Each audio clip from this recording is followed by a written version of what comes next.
Halo semuanya, gimana kabarnya nih? Semoga semua masih dalam keadaan sehat dan tetap semangat mengikuti pembelajaran jarak jauh kita. Balik lagi bareng Bapak Arepa Sinaga, guru sejarah kalian di History Plus, tempat kamu menemukan kesenangan belajar sejarah yang sesungguhnya. Ini pertemuan pertama kita ya di materi sejarah. Bapak yakin dari SMP sudah tahu dan udah pernah belajar, dan mungkin benci sejarah. Banyak orang, kalau dengar kata sejarah aja, biasanya udah ngantuk. Itu pasti karena kamu belum tahu pentingnya sejarah dalam hidup. Kayak kata Bapak Insinyur Soekarno, Presiden pertama kita, jas merah. Jangan sekali-sekali melupakan sejarah. Sejarah itu apa sih? Sejarah itu ilmu yang unik sebenarnya. Sejarah itu sama kayak kamera di HP kamu. Kamu pernah foto sesuatu nggak? Mungkin foto orang, foto kejadian, atau foto pacar. Nah, sejarah sama kayak orang yang ambil foto pakai kamera.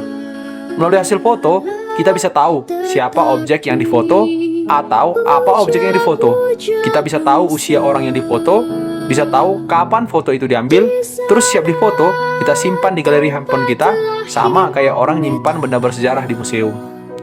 Itulah sejarah. Sebenarnya, Bapak bisa artiin sejarah lebih detail lagi, tapi pasti nanti kamu bosan.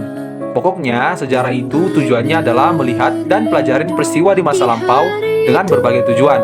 Misalnya, biar tahu fakta atau kebenaran sebuah peristiwa, buat belajar dari peristiwa masa lampau untuk kebaikan di masa yang akan datang, atau sekedar tahu cerita buat have fun, istilahnya ya mengenang masa lalu, atau peristiwa unik, mulai dari hal yang kecil, kayak kenapa ada bangsa yang makan pakai tangan dan ada yang makan pakai sendok, sampai kenapa bangsa kita bisa dijajah, semuanya kita bahas di sejarah.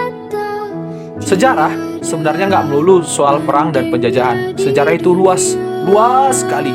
Seluas waktu dari manusia ada sekitar 4 juta tahun yang lalu sampai sekarang ketika kamu lagi asik nonton video ini. Banyak hal yang terjadi dalam jangka 4 juta tahun itu yang menjadi bahasan sejarah. Ya, walaupun semua nggak perlu dibahas dalam sejarah, kecuali hal tersebut penting bagi keberadaan manusia. Nah, jadi kalau menurut kalian, apa sih sejarah itu? Kalau dari asal katanya, sejarah berasal dari bahasa Arab yaitu syajaratun, yang berarti pohon. Dalam bahasa Yunani, sejarah diartikan sebagai historia, artinya mengusut pengetahuan yang diperoleh melalui penelitian. Sedangkan dalam bahasa Jerman, sejarah diartikan sebagai Geschichte, adalah kajian tentang masa lampau, khususnya bagaimana kaitannya dengan manusia. Sekarang kita mau fokus melihat pengertian sejarah dari bahasa Arab, yaitu syajaratun. Syajaratun atau pohon digambarkan sama seperti sejarah. Kenapa? Apa sih unsur-unsur pohon? Pohon pasti memiliki akar, batang, cabang, dan ranting. Kenapa sejarah sama dengan pohon? Karena sejarah memiliki awal mula atau akar yang menghasilkan batang, cabang, dan ranting. Artinya, batang, cabang, dan ranting berasal dari akar. Simpelnya gini, semua peristiwa memiliki awal mula kan? Pasti ada penyebabnya yang saling berkaitan dan berhubungan satu sama lain. Misalnya, kalau kamu diibaratkan kayak ranting, kamu kan berasal dari orang tua kamu, maka orang tua kamu adalah cabang.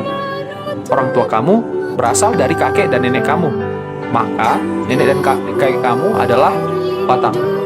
Dan nenek moyang dari kakek nenek kamu adalah akarnya.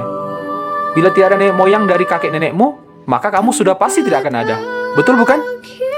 Sekarang bayangin, kalau kamu nggak kenal orang tua, nggak kenal kakek nenek, atau nggak kenal nenek moyang kamu, maka kamu bisa kehilangan identitas dari keluarga kamu. Itulah pentingnya belajar sejarah. Semua peristiwa pasti memiliki awal mula yang sudah ada sebelum peristiwa itu terjadi. Dan asal mula itu pasti terjadi di masa lampau. Itulah sejarah. Gimana kira-kira? Kamu pasti sudah punya gambaran kan mengenai apa itu sejarah dan apa pentingnya sebuah sejarah.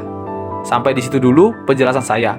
Untuk penugasan, silahkan baca LKPD yang sudah Bapak kirimkan dan kerjakan di buku tugas kamu, foto, dan kirimkan ke email Bapak. Selamat belajar!